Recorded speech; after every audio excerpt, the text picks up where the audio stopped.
Ada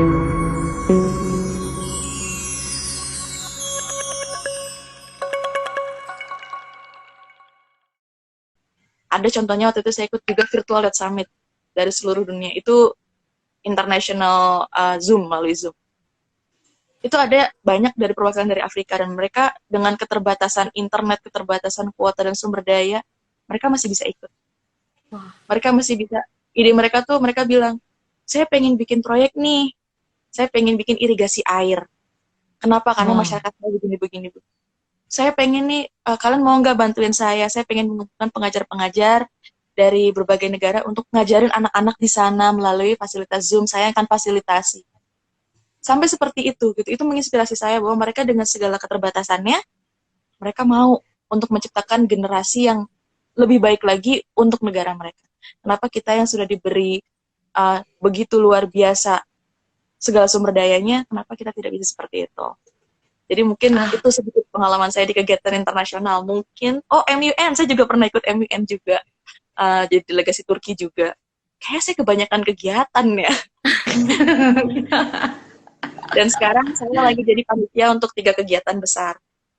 Juga itu ada kompetisi climate change dari British Council UK Indonesia. Kemudian dari panitia juga International Workshop in Battery, itu seluruh dunia juga. Dan yang terakhir itu ada International Conference juga nanti yang akan diadakan tahun ini. Jadi saya termasuk salah satu, setelah mengikuti kegiatan internasional satu aja, langsung jadi hiperaktif kayaknya. Makanya itu kira-kira sedikit pengalaman dari saya. Mungkin karena Nafa lebih banyak lagi nih kayaknya dari saya nih. uh, kayaknya aku dibandingkan sama Kak Sinta, saya mah remah rengginang. Secubit debu. Kak. Serius, Wah, saya hanya secubit debu. Because study abroad is one of my biggest dream. Karena untuk berkunjung salah satunya lingkup internasional itu benar-benar mimpi saya banget. Itu memperjuangkannya dari SMP. Sumpah, itu memperjuangkannya dari SMP, ikut e-change gagal gitu kan.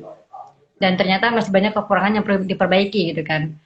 SMA beasiswa S1 gagal. Jadi kayak udah pasrah tuh. Sekalian curcol curhat ya kayak ya Allah, capek, gagal mulu gitu kan, orang enak-enakan gitu kan, kayak mungkin waktu itu belum berpikir panjang ya untuk kedepannya apa sih tujuannya, belum ada kan, kayak pengen nih kan, pengen banget gitu kan, kayak dapat insight baru, kayak kayak sampai Allah tuh misahin, sampai misahin namanya circle, let's say kayak circle toxic gitu yang gak bikin kita berkembang, itu pada pisahin, meskipun misahnya itu menyakitkan banget buat diri saya sendiri kan, tapi setelah saya sadar kayak oh kayaknya memang ini untuk perkembangan diri saya lebih lanjut gitu kan. Lanjut lagi, waktu itu pengalaman internasionalnya ketika di SMA saya itu jadi tuan rumah ISEC, pembukaan ISEC dan juga penutupan ISEC itu di mana volunteer dari seluruh negara itu buat apa namanya ya, buat datang gitu kan, buat datang ke daerah saya, daerah Bangka Belitung, karena waktu itu memang Bangka Belitung masih minim yang namanya internasional volunteer atau kebatasan minim yang namanya kegiatan-kegiatan yang seperti itu kan. Jadi kayak tiba-tiba gurunya datang kan, langsung nunjuk gitu kan. Mungkin karena di kelas sudah tahu kayak aku tuh hiperaktif banget bahasanya kan, kayak suka ngomong gitu kan bahasa Inggris, sampai orang bilang ih sok banget sih bahasa Inggris gitu kan, pakai bahasa daerah aja gitu kan. Ya aku saya sendiri mau praktis, dan akhirnya missnya bilang kan ke aku kayak ada apa gitu kan, kamu jadi LO ya gitu kan. Itu pengalaman saya pertama banget internasional, kayak Polandia gitu kan. Dan sayangnya orang Polandia ini ternyata dia nggak fasih bahasa Inggris. Jadi kayak mau nggak mau dia akhirnya kayak ngajarin saya untuk belajar bahasa Polish gitu kan. Bahasa Polish, bahasa mereka. Meskipun kayak susah gitu aksen untuk menyebutkannya. Dan Isaac itu kemarin ada tamu dari negara Myanmar, Vietnam, dari Polandia, dan juga ada dari UK, sama dari US. Dan waktu itu kayak mungkin yang masih minimnya itu kayak orang Indonesia berpandang kayak oh enak ya, kayak orang bule-bule kayak gitu kan. Dan akhirnya teman saya nanya, ih kok kamu bisa sih gitu kan kepilih gitu kan. Akhirnya aku bilang yang ngeremehin aku bahasa Inggris siapa kemarin kan, aku akhirnya nanya balik ke mereka gitu, kalian ngeremehin aku kan gitu kan, ngeremehin saya sendiri kenapa gitu kan. Akhirnya mereka baru menyadari bahwa bahasa Inggris itu memang penting. Dan pengalaman yang kedua internasional itu ketika kemarin kepilih LO untuk Festival Budaya Internasional di kampus saya sendiri. Karena kebetulan di UN-nya itu banyak banget anak mahasiswa asing yang belajar di Universitas Negeri Yogyakarta gitu kan. Jadi kemarin saya jadi LO UK gitu kan.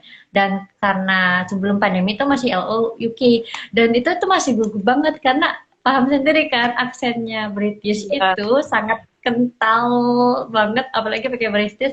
Dia tuh kayak British Anglo-Saxon gitu kan, kayak aku dan itu kan selama ini belajar bahasa Amerikanya, Inggrisnya Amerika, bukan Inggrisnya British gitu kan. Jadi kayak terjadi kesalahpahaman gitu, sering terjadi salah paham vocab kita yang kita ucapkan, dan akhirnya dia mengeja gitu kan dengan sabarnya. Harusnya kan saya nge-get dia kan, ini dia yang nge-get saya dengan sabar supaya ngerti bahasanya mereka gitu kan, karena memang banyak miskonsepsi banget di bahasa Inggris. Dan pengalaman yang kedua kemarin juga kalau nggak salah saya itu lagi iseng-iseng gitu kan, iseng-iseng dari inovasi juga ketemu nih Asia Summit gitu kan, ketemu Asia Summit dan juga lolos juga ternyata Digital Asia Summit. Kayak ini beneran kayak gak main-main gitu kan, kayak ini digital gitu kan. Dan akhirnya kayak orang-orang di Digital Asia Summit itu punya ide yang inovasi luar biasa banget, dan itulah ada salah satu momentum kayak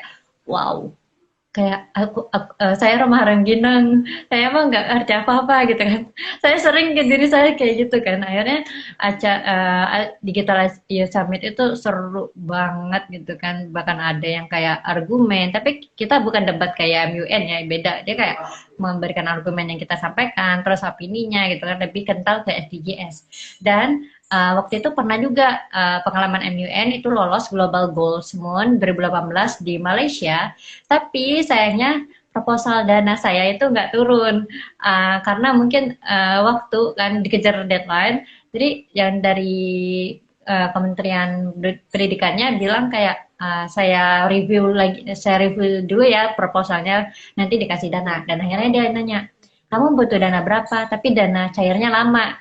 Karena waktu itu 3 hari, harus 3 hari ke depan kayak saya harus berangkat ke Malaysia, tapi nggak jadi. Dan akhirnya mungkin beberapa pengalaman terbatalnya saya untuk study abroad, meskipun sekarang 2000, kalau menurut saya masa pandemi itu masa gilang saya, kayak masa gemilang saya gitu kan, karena melihat kayak beberapa perspektif kayak oh nggak apa-apa lah mungkin di lokal aja dulu kan, karena di lokal juga banyak event-event internasional gitu kan. Dan akhirnya di masa pandemi ini lebih improve lagi gitu kan, lebih improve. Dan sahabat penaan gitu kan sama teman saya sendiri dari Amerika, dan kita tukar pandang gitu. Dan kebetulan gak hanya Amerika, sama orang Australia juga, mereka sahabat pena saya, dan bilang kayak perspektif mereka itu kayak diplomatiknya kayak ambisius banget gitu kan, kayak aduh ya Allah, kayak aduh insecure aja ini kan, kayak aduh mereka pengalamannya udah segede gaban gitu kan, nggak kayak mereka-mereka yang udah melalang buana gitu kan. Akhirnya kemarin MUN juga sempat sempat juga kemarin ditawarin jadi penitia PR public relationnya mereka untuk menghubungi delegasi dengan keperluan untuk MUN. Cuman karena mungkin lagi banyak kegiatan juga, kebetulan saya juga fokus menjadi koordinator International Women Foundation, di mana jadi koor PR. Jadi kayak oh yaudahlah, kayak fokus-fokus satu dulu aja. Dan untuk saat ini kayak orang bilang kayak pandemi, apa sih pandemi, nggak bisa kemana-mana. Seperti yang kasih tas singgung tadi, pakai teknologi, informasi luas gitu kan. Banyak platform-platform yang menyediakan yang namanya event-event internasional. Nggak apa-apa, virtual aja dulu. Karena bagi saya sendiri kayak, udah deh nggak apa-apa virtual aja dulu untuk merasakan euforianya acara internasional. Tapi mungkin di lain kesempatan, setelah pandemi itu kita bisa lebih bersinar gitu. Karena apa? Kita udah improve diri kita selama pandemi. Kayak apa ya namanya? pandemi nih aku nggak bisa ngapa-ngapain, mager ah, tonton drama Korea ah gitu kan. Jangan, justru kita harus memanfaatkan situasi pandemi itu sebagai recharge diri kita sendiri agar bisa berkembang lebih baik gitu. Kayak kalau dibandingin ke Sinta mah belum ada apa-apanya gitu kan. Enggak lah. Tapi at least bersyukur karena sudah dapat kesempatan untuk acara internasional.